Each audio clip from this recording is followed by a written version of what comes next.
Narito na ang ilang signs na may problema ang atay mo. Ready ka na? Let's go! Unang sign na may problema ka sa atay, alam nyo na to, paninilaw ng inyong mga mata. Ang ating sclera kasi sa ating mga mata ay mayroong mataas na elastin content. Itong elastin ay mayroong mataas na affinity sa bilirubin. Kaya kapag mataas ang bilirubin mo dahil sa pagkasira ng iyong atay, ayan, pwede pong kumapit yan sa scleral tissues. Kaya ang ending, maninilaw ang mga mata. Kaya isa sa mga unang sign yan ng pagkasira ng atay. Pangalawa, paninilaw ng balat. Again, dahil sa pagkasira ng atay, hindi na may breakdown ng maayos ang bilirubin, kaya ito ay maaaring mag-deposit sa ating mga balat, kaya maninilaw kayo. Pangatlo, tingnan nyo yung kulay ng ihi nyo. Kapag dilaw, light yellow, okay pa yan.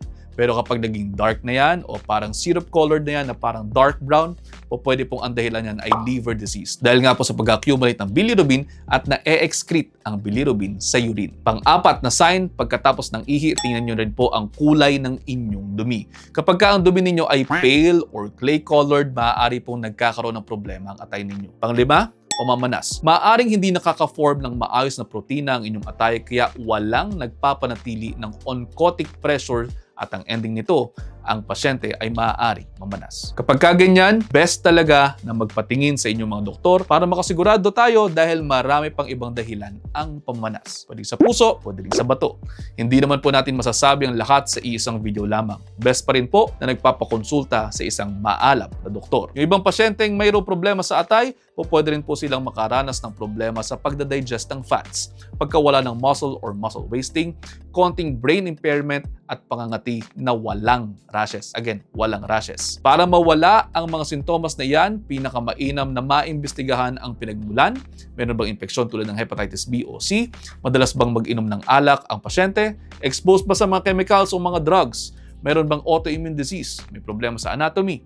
Sakit sa puso? Madalas bang uminom ng pain relievers? O meron ba siyang metabolic syndrome? O di naman kaya na-expose ba siya sa dugo ng ibang tao? Lahat ng yan, pwede i-considera bukod sa iba pang mga pwede din nating tingnan. Ang inyong mga doktor, pwede magpagawa ng blood tests tulad na lamang ng liver function tests, imaging studies tulad ng abdominal ultrasound, CT scan, MRI, endoscopy, elastography, liver biopsy. At pagdating naman po sa treatment, ito na yung paborito natin na treat the root cause. Kung may viral infection, kinakailangan natin ng antivirals. Kung may mga autoimmune diseases, kinakailangan natin ng immune suppressants. Pero kung titingnan natin maigi, marami sa mga kaso natin, lifestyle change lamang po okay na. Kasama rin dyan ang pag-iwas, syempre, sa mga toxins na lalanghap at nakakasalumuhan natin araw-araw. Pero hindi po natin sinasabi na pag nag-lifestyle change, gagaling na agad kayo. Kinakailangan pa rin po natin ng more holistic view of health. Ngayon, ang tip ko po sa inyo, kadalasan sa mga tinatarget ng mga scammers ay mga mayroong problema sa atay.